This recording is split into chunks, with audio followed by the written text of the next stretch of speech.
అయితే భారీగా ఉన్న బంగారం, వెండి ధరలు క్రమంగా దిగి వస్తున్నాయి. 2 లక్షలకు చేరువలో ఉండే బంగారం ధరలు ఒక్కసారిగా భారీగా పడిపోయి కానీ ఇప్పుడు భారీగా పెరుగుతోంది.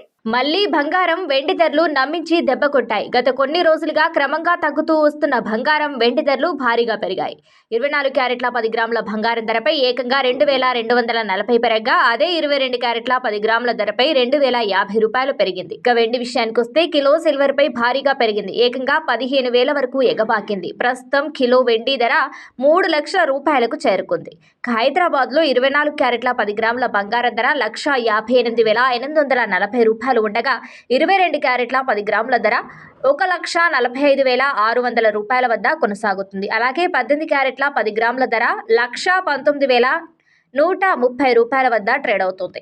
ఇక బంగారం, వెండి రేట్లు తీవ్ర ఒత్తిడికి లోనవుతున్నాయి. ధరలు ఎప్పుడు పెరుగుతాయో తెలియని పరిస్థితి ఉంది. జనవరి నెలలో ధరలు నింగిని తాకి పెట్టుబడిదారులకు భారీ లాభాలను అందించగా, ఫిబ్రవరి నెల వచ్చేసరికి నేల చూపులు చూశాయి. అయితే మళ్లీ ధరలు పెరగడం మొదలయ్యాయి. అంతర్జాతీయంగా నెలకొన్న ఆందోళన పరిస్థితులు బంగారం ధరను మళ్లీ పెంచుతున్నాయని నిపుణులు చెబుతున్నారు.